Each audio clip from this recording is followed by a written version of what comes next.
Konnichiwa! Konnichiwa! Samahan niyo ulit akong maglakbay dito sa Tokyo. Let's go! Nandito nga pala ako ngayon sa Akihabara. Tara, maghanap tayo ng mga underground idol. Joke! 嘘だろ Kung mga products related sa electronics, video games, manga, and anime ang hanap nyo, sobrang heaven dito. Plus, napakaraming arcades pa.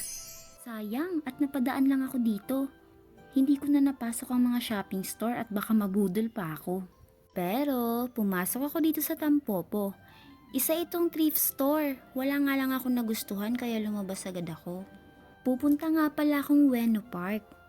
Gusto ko kasi makakita ng napakaraming hydrangea flowers. After 20 minutes ng paglalakad, nakita ko na nga sila. Gustong gusto ko nga pumitas at gawing dried flower ito. Kaso baka bawal kaya hindi ko na itinuloy.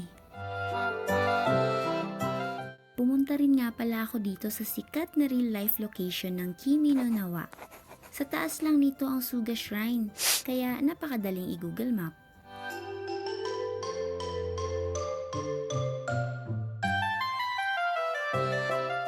Pagkatapos ay dumiretso na ako dito sa isa sa mga sikat na 3D billboard. Naglibot-libot nga ako dito sa Shinjuku dahil may hinahanap akong malaking nilalang. At ito na nga't natagpuan ko na ang famous Godzilla head or Gojira kung tawagin.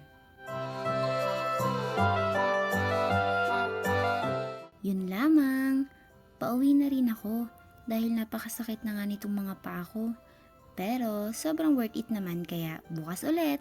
Bye!